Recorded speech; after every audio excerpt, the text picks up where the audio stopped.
தண்டனையின் பாதை. இது ஒரு திகில் கதை. கீழே விழுந்த கண்ணாடியை அந்த நெருங்கிய இருட்டில் தேடிக்கொண்டிருந்தான் செந்தலன். சுழன்று தேடியும் எங்கும் கிடைக்கவில்லை.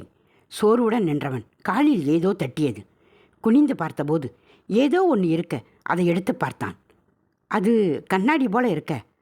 அப்பாடி, ஒரு வழியாக கண்ணாடி கிடச்சிருச்சு என்றான் நிம்மதியாக.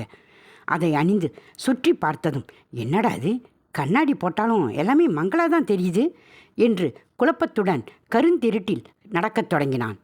அந்த நேரத்தில் அவனுடைய கால் எதிலோ இடித்தது. வலியால் விகாரம் அடைந்தவன் இடையில் கத்தினான். ஆனால் வலி ஒரு கணத்தில் மறைந்து போனது. ஏதோ புரியாத விஷயம் என்று எண்ணியவாறு இடித்த இடத்தில் குனிந்து பார்த்தான். அது ஒரு படிக்கட்டைப் போல் தெரிந்தது. சரி, ஏறி பார்ப்போம் என்ற எண்ணத்தோடு ஒவ்வொரு அடியும் பிழையாமல் வைத்து ஏறத் தொடங்கினான். படிகள் முடிந்துவிடும் என்று நினைத்தவன் ஏறிக்கொண்டே இருந்தான். கால்கள் வலிக்கின்றன. ஆனால் எந்த ஒரு விளக்கும் தெரியவில்லை.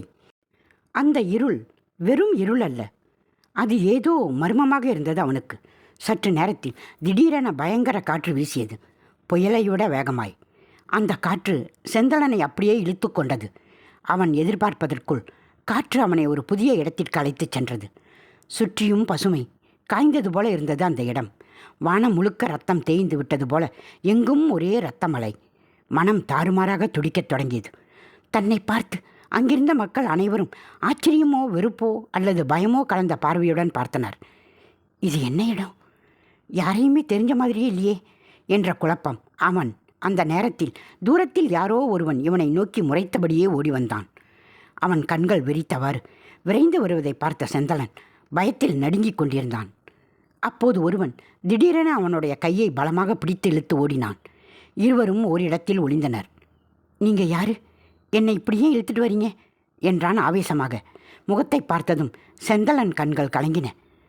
சித்தப்பா, நீங்கள் எப்படி இங்கே வந்தீங்க? நம்பவே முடியலையே. அன்பும் ஆழ்ந்த சோகமும் கலந்து கூச்சலிடும் குரலில் பேசினான். மறுபடியும் உங்களை பார்க்க முடியாதுன்னு நினச்சேன் சித்தப்பா. சித்தப்பா எதையோ சொல்ல வந்த சமயம் வானம் முழுக்க இடியுடன் உமிழ்ந்தது. அது வெறும் இடியல்ல, பயத்தை கிளப்பும் அழைப்பு. அந்த இடியுடன் ஒரு பெரிய மனிதர் ராஜ மரியாதையுடன் வந்தார். நிச்சயமாக அவர் ஒரு உலகத்துக்கே அரசன். அவரை பார்த்ததும் அனைவரும் பணிந்தனர். அவர் தனது இருக்கையில் அமர்ந்தவுடன் கேட்டார், இன்று யார் வந்திருக்காங்க? 2 பேர் வந்திருக்காங்க அரசி. ஒருவன் செந்தலன், மற்றவன் மகிழ் என்றான் உதவியாளர். சித்தப்பா, அவங்க என்னோட பேரை சொல்கிறாங்களே என்றான் செந்தலன். டேய் செந்தலா, இப்போ உன்னை கூப்பிடுவாங்க, எந்த கேள்வியும் கேட்காம அங்கே போயிரு என்றார் சித்தப்பா சற்று கடுமையாக. செந்தலன் அமைதியாய் நடந்தான். அவனை நோக்கி முறைத்தபடி ஓடிய மகிழும் அங்கே வந்தான். அவனை பார்த்த செந்தலன், இவன்தான் மகிழா என்று மனதிலேயே கேட்டுக்கொண்டான். ராஜா கேட்டார், இதில் யார் மீது தவறு இருக்கிறது? செந்தலன் மீதே தவறு இருக்கிறது அரசே என்று ஒருவர் கூர்ந்து சொன்னார். ஐயோ, நான் எந்த தப்பும் பண்ணலை. இவன் யாருன்னு கூட எனக்கு தெரியாது என்று செந்தலன் கதறினான்.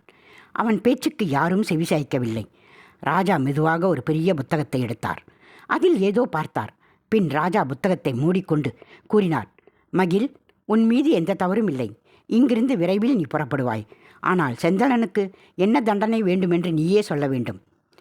மகிழ் சற்று அமைதியாய் நின்று கண்களை இறுக்கி எதையோ நினைத்தான். பின்னர் மெதுவாக தூக்கி, இவனுக்கு உடம்புல இருக்கிற எல்லா உணர்வு நரம்புகளும் வலிக்கும்படியாக மாற்றிடுங்க. இவனது மனசுக்குள்ள நான் அனுபவித்த அந்த பயம், அந்த வெறுப்பு, அந்த வலி ஒவ்வொரு நொடியும் மீண்டும் மீண்டும் ஒளிப்படம் போல திரும்பட்டும். இவன் சாக முடியாத வரைக்கும், தூங்க முடியாத வரைக்கும், நினைக்க முடியாத அளவுக்கு அந்த காட்சிகள் கைவிடாமல் இருக்கட்டும். அதுதான் என் தண்டனை. அவயம் அமைதியாகிவிட்டது. ராஜா சிறிது நேரம் அசைவின்றி இருந்தார். பின்னர், மிகுந்த நியாயமான தண்டனை. தனது பாவங்களை தூக்கி கொண்டு சுமக்கும் பிணமாக இவன் மாறட்டும். வலி என்பது இனி இவனுடைய நிழலாக இருக்கும். எனக்கு எதுக்கு இந்த தண்டனை? நான் என்ன பண்ண என்று செந்தலன் கண்ணீர் விட்டு கேட்டான். பக்கத்தில் நின்ற ஒருவர் சற்றே மிருண்ட குரலில், நீ அதிகமாக குடிச்சிட்டு சாலையோரமாக நடந்து சென்ற மகிழ் மீது வண்டியை ஓட்டிட்ட. இப்போ அவன் மருத்துவமனையில் உயிர் விழிக்க காத்திருக்கிறான். இன்னும் சில நிமிடங்களில் அவனுடைய ஆவி உடம்புக்குள் திரும்பும். அவன் உயிரோடு திரும்புவான். ஆனால் நீ உனது பாவத்தின் தண்டனை அனுபவிக்க வேண்டியதுதான். அப்படின்னா நான் இப்போ எங்கே இருக்கேன்? நீ ஆவிகளின் உலகத்தில் இருக்கிறாய் என்று சித்தப்பா கூறினார். இந்த உலகத்தில் நீ செய்ததை நேரில் அனுபவிக்க வேண்டும். அவயம் அமைதியாகும்போது சித்தப்பா நிசப்தமாக எழுந்து கொதிக்கும் எண்ணெயில் குளிக்கச் சென்றார். செந்தலன் அவன் போவதையே இமைக்காமல் பார்த்து கொண்டிருந்தான்.